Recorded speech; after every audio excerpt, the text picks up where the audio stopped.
जब नाश मनुज पर छाता है, पहले विवेक मर जाता है।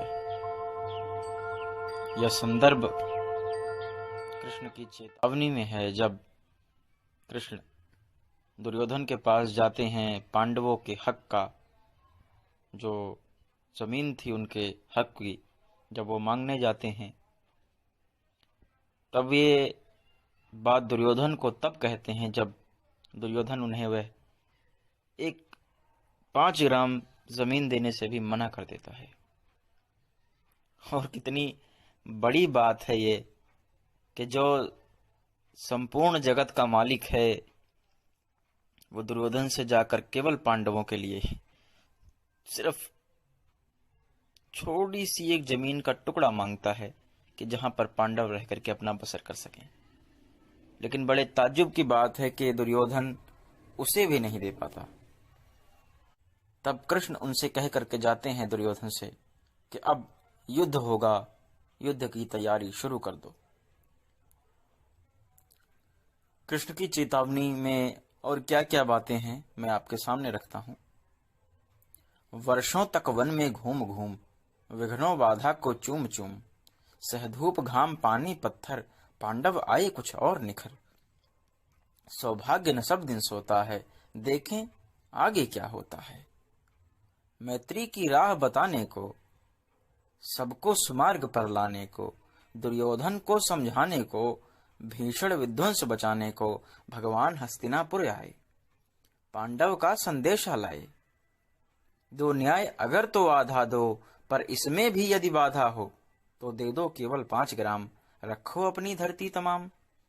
हम वही खुशी से खाएंगे, परिजन की यश न उड़ाएंगे।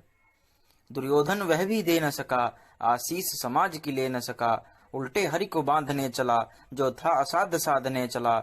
जब नाश मनुज पर छाता है, पहले विवेक मर जाता है। जैसा मैंने आपको शुरुआत में ही ये जो लाइन आपके सामने रखी थी मैंने, ये लाइन अपने आप में बहुत बड़ी चीज लेकर के बैठी हुई है। ये लाइन कलयुग में हो या त्रेता में हो या द्वापर में हो या सतयुग में हो, सब पर लागू होती है। जैसा कि रावण के लिए भी हुआ था, उसके सर पर उसका नाश नाच रहा था, इसलिए उसका विवेक मर गया। माता सीता का हरण कर लिया, राम को नहीं पहचाना, सत्य को नहीं पहचाना। ठीक उसी तरह दुर्योधन ने भी किया। तो ये लाइन जो है बहुत बड़ी अपने आप में एक उदाहरण लेकर के बैठी हुई है। हरि ने भीषण हुंकार किया, अपना स्वरूप विस्तार किया, डगमग डगमग दिग्गज डोले, भगवान कुपित होकर बोले, जंजीर बढ़ाकर साध मुझे, हाँ हाँ दुर्योधन बांध मुझे, हाँ हाँ दुर्योधन बांध मुझे। यह देख गगन मुझमें लय है, यह देख पवन मुझमें लय है, मुझमें विलीन झंकार सकल, मुझमें लय है संसार सकल। अमृत फूलता है मुझमें, संघार झूलता है मुझमें, उदयाचल मेरा दीप्त भाल, भूमंडल वक्षस्थल विशाल।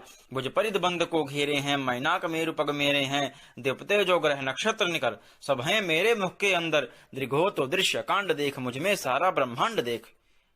चर अचर जीव जक्षर अक्षर, नश्वर मनुष्य सुरजाति अमर, सतकोटि सूर्य सतकोटि चंद्र, सतकोटि सरित सरसिंधु मंद्र, सतकोटि विष्णु ब्रह्मा महेश, सतकोटि जिष्णु जलपति धनेश, सतकोटि रुद्र सतकोटि काल, सतकोटि दंडधर लोकपाल। जंजीर बढ़ाकर साथ इन्हें, हाँ हाँ दुर्योधन बांध इन्हें, हाँ हाँ दुर्योधन बांध इन्हें। जब दुर्योधन अपने अहंकार के मद में चूर होकर भगवान श्री कृष्ण को बांधने की चेष्टा करने लगता है, तब भगवान उसके अहंकार को चूर करने के लिए अपना स्वरूप विस्तार कर लेते हैं और दुर्योधन से कहते हैं कि यदि तूने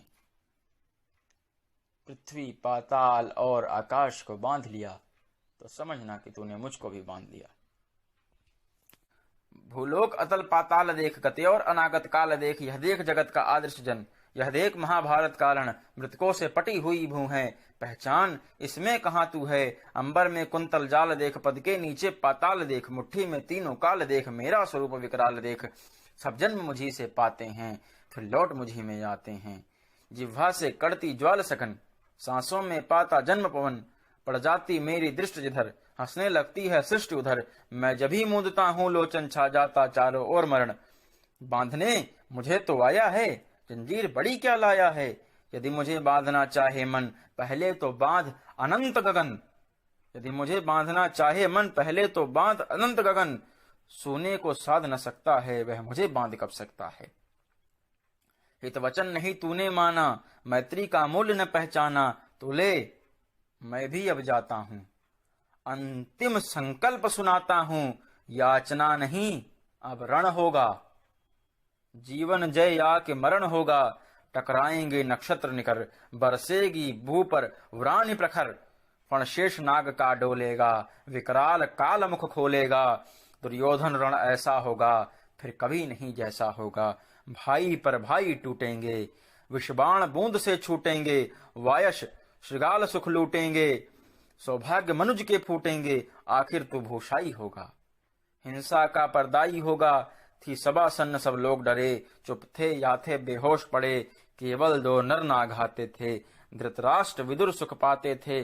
करजोड़ खड़े प्रमुदित, निर्भय दोनों पुकारते थे जय जय। निर्भय दोनों पुकारते थे जय जय। यह थी कृष्ण की चेतावनी, जो रश्मि रथी का एक सर्ग है, जिसमें कृष्ण ने दुर्योधन को बहुत समझाया कि वो युद्ध को बचा ले, भीषण संग्राम ना हो, लेकिन वो नहीं माना और कृष्ण को ये चेतावनी देनी पड़ी थी।